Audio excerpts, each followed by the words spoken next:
Good morning बच्चों। आज हम रक्त एवं रक्त समूह के बारे में चर्चा करेंगे। 10th क्लास का 4th चैप्टर है blood group, blood and blood groups. बहुत इंपॉर्टेंट टॉपिक है। पहले हम रक्त की सामान्य जानकारी करेंगे। रक्त होता है वो एक तरल संयोजी ऊतक होता है, संयोजी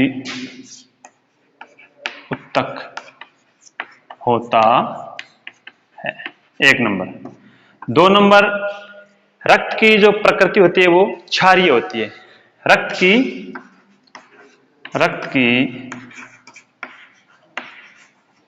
प्रकृति क्षारीय होती है। रक्त का पीएच होता है वो 7.4 होता है। 7 से नीचे होता है वो अम्लीय प्रकृति का होता है और 7 से ऊपर होता है वो क्षारीय प्रकृति का होता है। तो रक्त की पीएच कितनी होती है? रक्त की पीएच होती है वो 7.4। अब क्या हुआ कि जब कभी दुर्घटना हो जाए, जब रक्त की कमी हो जाए, तो रक्त जब दिया जाता है डोनर द्वारा तो भी ग्राही की मृत्यु हो जाती थी। फिर 1901 में एक वैज्ञानिक आए। उस वैज्ञानिक का नाम था कार्ल लैंडस्टीनर, जिन्होंने रक्त समूह का वर्गीकरण किया। तो रक्त समूह का वर्गीकरण देने वाले वैज्ञानिक थे कार्ल लैंडस्टीनर। इन्होंने आरबीसी, हमारे रक्त के अंदर जो आरबीसी होती है उसकी सतह पे पाए जाने वाले एंटीजन के आधार पर रक्त का वर्गीकरण किया। तो रक्त का वर्गीकरण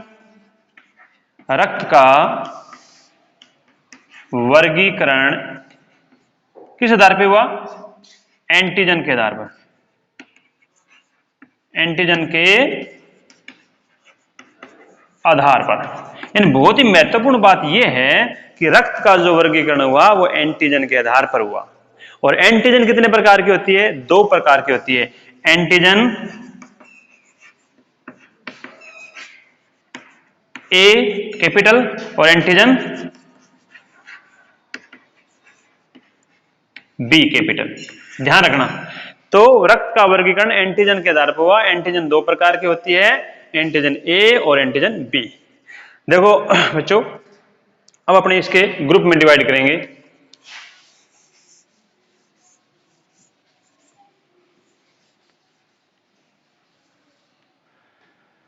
ये ए ग्रुप 4 प्रकार के होते हैं, A B A B O.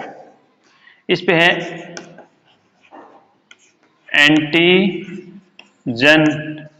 तो देखो, ए ग्रुप में उसी का एंटीजन होगा। ए ग्रुप में कौन सा एंटीजन होगा? ए। बी में क्या कौन सा होगा? बी। ए बी में कौन सा होगा? A B. और ओ में क्या होगा? एंटीजन 2 ही प्रकार के होते हैं, ए और बी। तो ओ में क्या होगा? नील। एंटीजन कोई एंटीजन नहीं होता, एंटीजन एब्सेंट होता है। ओ में क्या होता है? एंटीजन एब्सेंट होता है। अब एंटीजन हो गया, एंटीजन ए में ए, बी में बी, ए बी में ए बी, ओ में नील। अब एंटीबॉडी,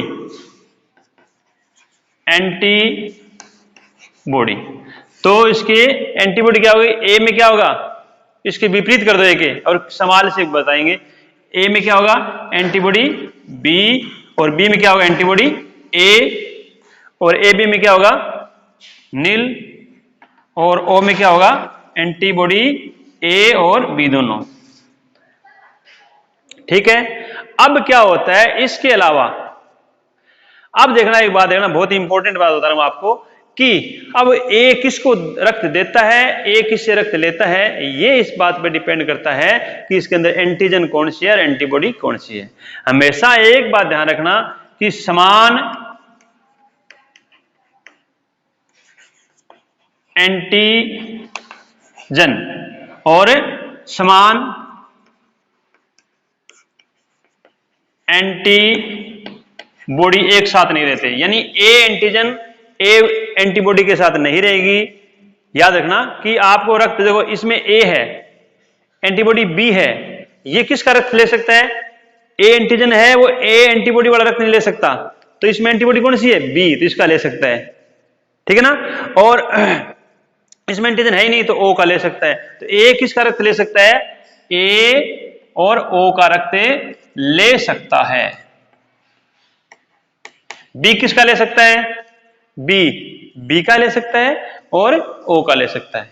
इस प्रकार एंटीजन समान एंटीबॉडी के साथ नहीं मैच करेगी, तो आप अपने आप निकाल सकते हो कि कौन सा रक्त लेगा और कौन सा रक्त नहीं लेगा। एक महत्वपूर्ण टर्म्स और आती है, वो आता है RH फैक्टर। क्या आता है? RH फैक्टर बहुत इंपॉर्टेंट है। अब क्या हुआ कि रक्त का समूह का पता चल गया, फिर भी रक्त देने वाले और लेने वाले, देने वाले जो रक्त देता है और लेने वाले की फिर भी मृत्यु हो जाती है, तो इसका कारण क्या हुआ कि एक RH फैक्टर भी रक्त के RBC की सतह पे पाया जाता है और उसका नाम होता है RH फैक्टर। ये RH फैक्टर क्या हुआ कि rhesus monkey, RHE rhesus monkey में खोजा गया। कौन सा? RH। तो RH फैक्टर की डेफिनेशन क्या होगी? RH की डेफिनेशन ये होगी कि RH कारक एक प्रकार की एंटीजन है। RH कारक एक प्रकार की एंटीजन है, जो किसकी बनी होती है? प्रोटीन की बनी होती है। किसकी बनी होती है? प्रोटीन की बनी होती है। और ये कहां पाई जाती है? RBC की सतह पे पाई जाती है। RBC की सतह पर पाई जाती है। तो RBC की डेफिनेशन होगी कि RBC एक प्रकार की प्रोटीन है, जो RBC एक प्रकार की एंटीजन है जो प्रोटीन की बनी होती है, और वो कहां पे पाई जाती है? RBC की सतह पे पाई जाती है। एक बहुत ही महत्वपूर्ण टॉपिक आता है रक्त, गर्भ रक्ताणु को रोकता। गर्भ रक्ताणु को रखता, इसे बोलते हैं एरिथ्रोब्लास्टोसिस फेटेलिस। एरिथ्रोब्लास्टोसिस फेटेलिस, यानी ये क्या होता है कि एक पुरुष और महिला, पुरुष का रक्त है RH पॉजिटिव, महिला है RH नेगेटिव। बहुत इंपॉर्टेंट है। अब क्या हुआ? इनकी शादी हुई, शादी होने के बाद में इनके जो गर्भ में बच्चा था वो क्या था? RH positive. इस कंडीशन में क्या होता है कि RH पॉजिटिव का मतलब क्या होता है? जिस पे एंटीजन पाई जाती है। RH नेगेटिव का मतलब क्या होता है? जिसमें एंटीजन नहीं पाई जाती। तो RH पॉजिटिव की शादी RH नेगेटिव से होती है, उसके गर्भ में बच्चा RH पॉजिटिव है, तो क्या होता है कि ये गर्भ है, गर्भ में ये है प्लेसेंटा है। ये प्लेसेंटा से बच्चा, शिशु जो भ्रूण होता है वो पोषक तत्व कहां से लेता है? प्लेसेंटा से लेता है। अब प्लेसेंटा से लेता है, इसमें पॉजिटिव है, इसमें एंटीजन है, इसमें एंटीजन नहीं है। ये इसका शिशु का जो रक्त जब महिला के अंदर मिलेगा तो इसके अंदर क्या हो जाएगी? एंटीबॉडी उत्पन्न हो जाएगी। क्या हो जाएगी? एंटीबॉडी उत्पन्न हो जाएगी। पहली संतान नॉर्मल हो जाएगी। दूसरी संतान में क्या होगा? जब दूसरी प्रेगनेंसी में क्या होगा कि इस बच्चे का जो मां की एंटीबॉडी है वो बच्चे के एंटीजन से क्या कर लेगी? क्रिया कर लेगी, और इस बच्चे की क्या होगी? RBC को क्या कर देगी? नष्ट कर देगी। RBC को नष्ट कर देगी तो ये बच्चे की क्या हो जाएगी? मृत्यु हो जाएगी। तो दूसरी संतान क्या हो जाएगी?